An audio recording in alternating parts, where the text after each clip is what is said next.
ይህ እጅግ በጣም የተከማቸ የሳሙና ማቀነባበሪያ ነው። ጥራቱ ከፍተኛ ነው፣ ገንዘቦን ይቆጥባል።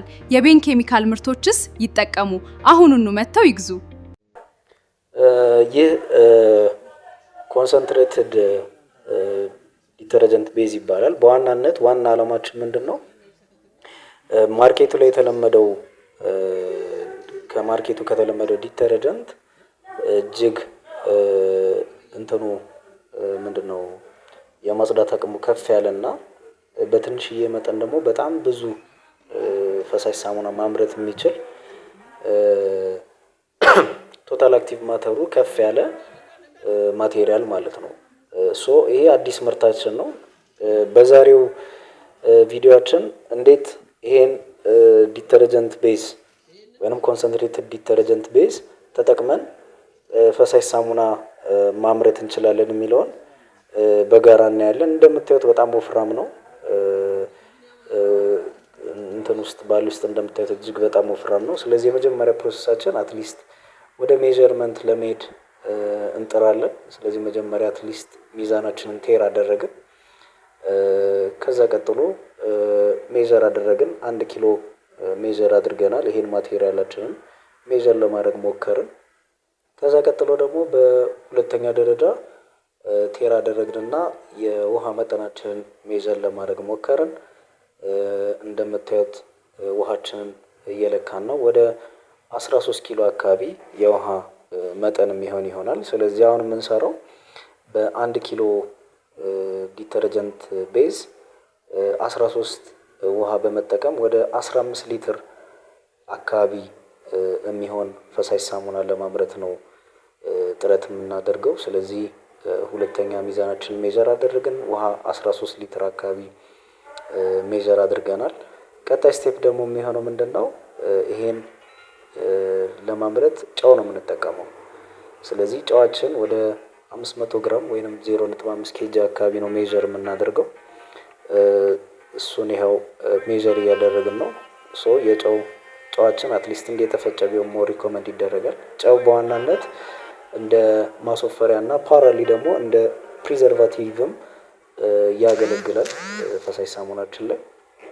ስለዚህ አሰ ቴክነር ነው አሁን ለኛ አላማ የምንጠቀመው ማለት ነው። ስለዚህ ጨዋችንን ሜዠር አደረግን። ቀጣይ ደግሞ ቅድም 13 ሊትር ሜዠር ያደረግነው ላይ ጨውን በመጨመር 13 ሊትር ውሃ ላይ ጨውን በመጨመር ያለንን ጨው ምንበጠብጥ ይሆናል ማለት ነው። ስለዚህ ጨዋችንን ወደ ውሃችን ጨመርን። ከዛ ቀጥሎ እናማስሏለን ማለት ነው። ስለዚህ ሚክስ እናደርጋለን። በአግባቡና በስርዓቱ ሚክስ ወደ ማድረጉ ሄድን። ስለዚህ ምንም አይነት የቀረ ጨው ሊኖር አይገባም። ስለዚህ ጨዋችንን በአግባቡና በስርዓቱ በደንብ አድርገን እስኪማማ ድረስ ሚክስ ለማድረግ እንሞክራለን። ስለዚህ ሙሉ ለሙሉ ጨዋችን ዳይሉት ማድረጉን ክሮስ ቼክ ማድረግ አለብን። አለበለዚያ እዛ እኛው ላይ ሄዶ ትንሽ በደንብ ላይበጠበጥ ስለሚችል ነው። በደንብ አድርገን እናማስላለን ጨዋችን እስኪማማ ድረስ። ስለዚህ ዋንስ ጨዋችን ማማማቱን ካረጋገጥን በኋላ ትንሽዬ መጠን እንጨምራለን። ኮንሰንትሬትድ ዲተርጀንት ቤዛችን ላይ በትንሽዬ መጠን እናድርግና እንዳይጓጉል ወይ ደግሞ እንዳይያያዝ በደንብ አድርገን ምንበጠብጥ ይሆናል። ስለዚህ ያኛውን በደንብ አድርገን ሚክስ እያደረግን ነው አሁን ላይ። ስለዚህ ትንሽዬ ውሃን ጨምርና ያለውን ነገር ምንበጠብጥ ይሆናል ማለት ነው። ስለዚህ ሙሉ ለሙሉ የጓጎለን ነገር እንዳይኖር፣ ሙሉ ለሙሉ ደግሞ የሟሟ ኮንሰንትሬትድ ቤዝ እንዲኖረን በደንብ አድርገን እጃችን ላይ ባለው ማማሰያ ምንበጠብጥ ይሆናል ማለት ነው። ስለዚህ አሁን እንደምታዩት በቪዲዮ ላይ ስታፋችን እየበጠበጠው ነው።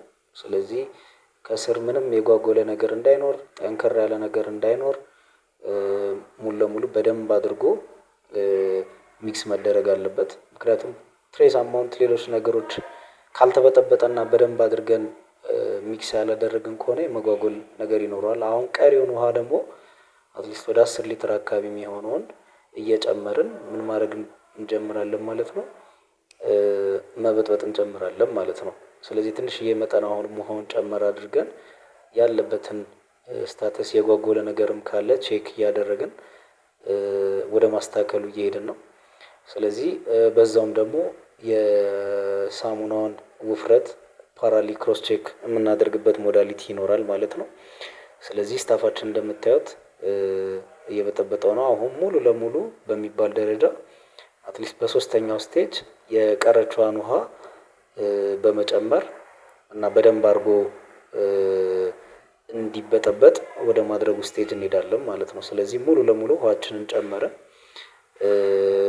ውሃችንን ከጨመርን በኋላ ሙሉ ለሙሉ አሁን ወደ ማማሰል ሂደት እንሄዳለን ማለት ነው። ስለዚህ ወደ 30 ደቂቃ አካባቢ በደንብ አድርገን ምንም አይነት የጓጎለ ነገር እንዳይኖር ወደ ማማሰል ሂደቱ ሄድን ማለት ነው። ስለዚህ በደንብ አድርገን የቀረ ነገር እንዳይኖር ዩኒፎርም የሆነ ቪስከስቲው ደግሞ አሪፍ የሆነ ፈሳሽ ሳሙና እንዲኖረን በአግባቡና በስርዓቱ እየበጠበጥን ያለንበት ሂደት ነው ያለው። ስለዚህ ከስር የቀረ ነገር ካለ የጓጎለ ካለ ደግሞ ባለን ማማሰያ በደንብ አድርገን እያስተካከልን በደንብ አድርገን ሚክስ እያደረግን ፈሳሽ ሳሙናችንን ምናመርት ይሆናል ማለት ነው። ስለዚህ በ1 ኪሎ ምርት ወደ 15 ኪሎ በ1 ኪሎ ኮንሰንትሬትድ ዲተርጀንት ቤዝ ወደ 15 ሊትር አካባቢ ምናመርት ይሆናል። ይህ ማለት ሂሳባችንን ወደ 60 ብር አካባቢ ወይ ደግሞ ከ50 እስከ 60 ባለው ሬንጅ ወይ ደግሞ ወደ 56 ብር አካባቢ አቬሬጅ ይመጣል ማለት ነው። ሶ ፋይናል ፕሮዳክታችን ይሄ ነው። እንደምታዩት ወፍራም ነው። ተመጣጣኝ በሆነ ዋጋ ነው አሁን ከረንትሊ ሰፕላይ እያደረግን ያለ ነው። ስለዚህ በ800 ብር ነው አሁን እያቀረብን ያለ ነው። ሶ በ800 ብር ቀጥታ እናቀርባለን። በ800 ብር ወደ 15 ሊትር ምርታችን የምናመርት ይሆናል። ዲስ ኢዝ ዘ ፋይናል ፕሮዳክት። ይኸውና ወፍራም ፋይናል ፕሮዳክታችን ይሄንን ይመስላል። ስለዚህ አሁን በብዛት ክፍለ ሀገር ላይ መረከብ የምትፈልጉ ሰዎች ካላችሁ ኢንቦክስ አድርጉልን። እናመሰግናለን።